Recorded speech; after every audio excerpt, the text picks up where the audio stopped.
On the bench is a Montgomery Ward's Signature J276.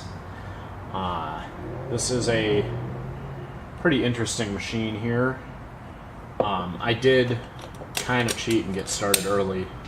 The complaint is it's out of time, which that is the most generic complaint about sewing machines, so who knows what's actually going on with it, but it's got a plastic cover for the hook race. And so I'm going to have to inspect this really carefully for scratches, because obviously the hook is metal, so if you get a burr on the tip of your metal hook,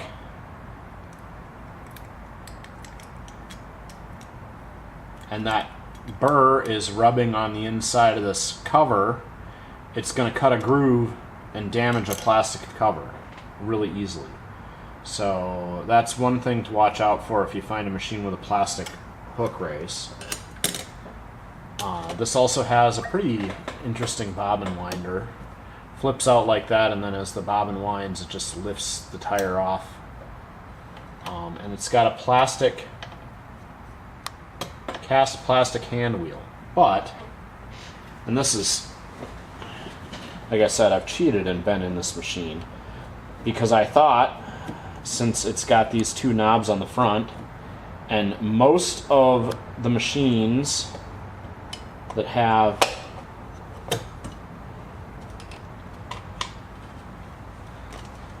these style knobs on the front have got plastic cams behind them that have cracked, but this one has a metal cam here. This is the stitch width, and that's a metal cam that's making that adjustment, and the dial here to select your stretch stitch and your buttonholing. While it appears to have a plastic cam piece, it is not cracked yet that I can see. So hopefully this machine will work. It's got a big plastic cam stack here, and the cam selector, you have to set your stitch width to 0 so you can slide the follower across the selections here. So I'm going to have to turn this to check for any cracks in the cam stack here, because like I said, plastic cams here. But the black plastic is actually one of the better plastics they started to use. So in a lot of these machines, the big black plastic cams aren't typically in as bad a shape as some of the other plastic parts. But all right, this is all working, it looks like.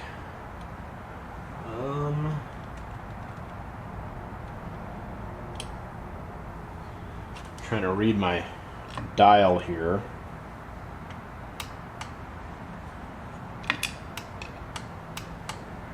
I don't know what this...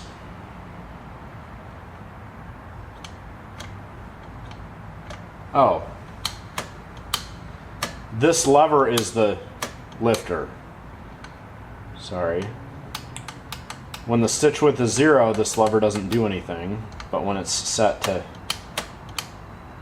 maximum stitch width, this lever is lifting the follower. Alright, cool. Well,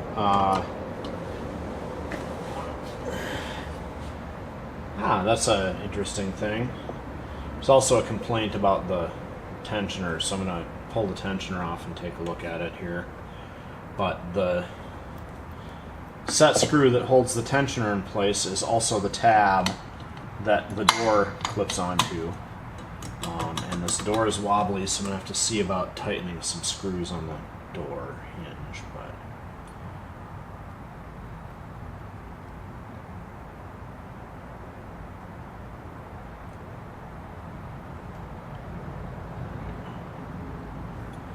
just peering in the tensioner, and honestly I don't think it looks that bad, so I'm gonna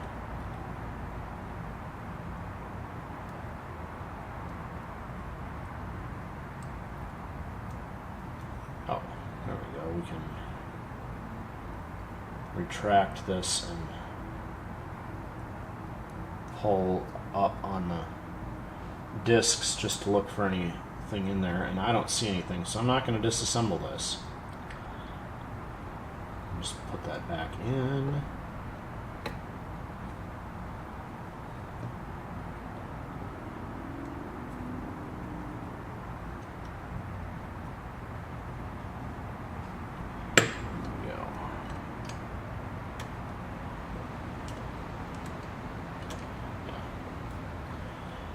Okay.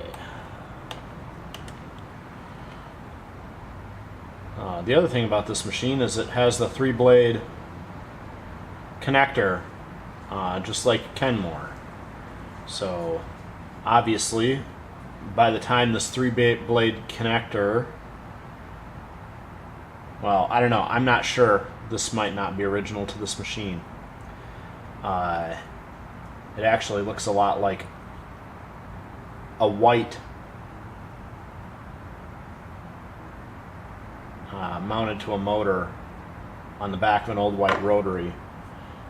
So maybe this isn't the right connector that came with this machine, but it is the connector that's on the machine now, so that is the cord I'll be using.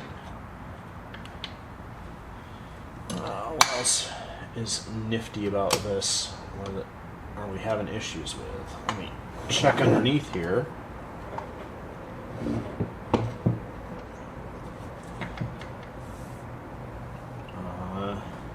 Oh, very filthy under the feed dogs, so I'm going to have to get that needle plate off and take a look, and I'm going to open the gearbox and see what kind of shape our gears are in.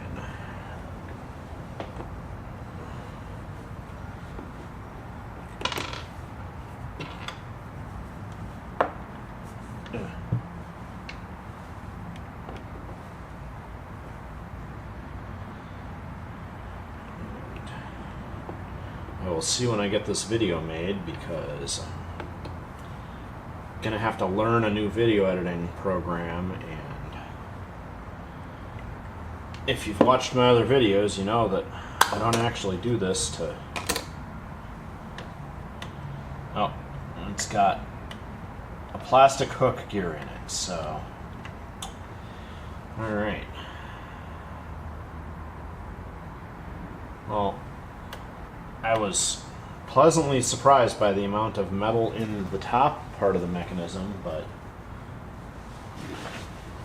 it's a shame to find this plastic hook gear down here, because these are pretty easy to damage now, since they're the white plastic that gets easily, or that's getting old and starting to fail. So if you own a machine like this, make sure that you're taking care and not cranking on a stuck machine as hard as you can, because if you crank real hard and damage the teeth on that plastic gear,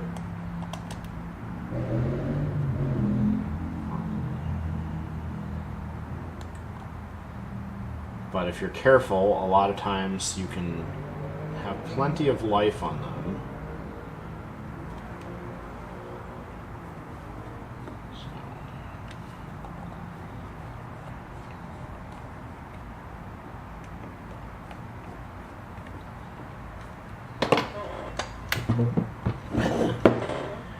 Got the big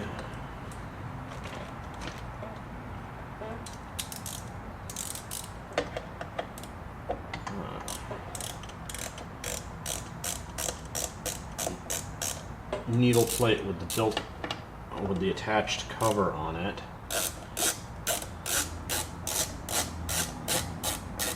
The tensioner is a little bit different from the ones that turned up on Kenmore machines, but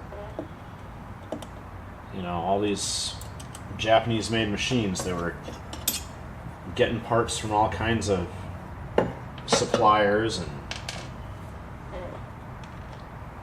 so, ooh, the feed dogs are filthy.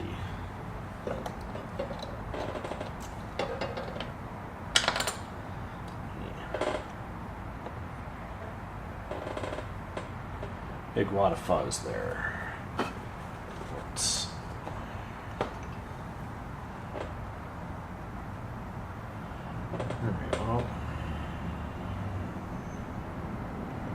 I'm going to finish cleaning this and oiling it and checking the timing, which, like I said, timing is always a complaint, but stitch issues are rarely timing. They're usually something else going on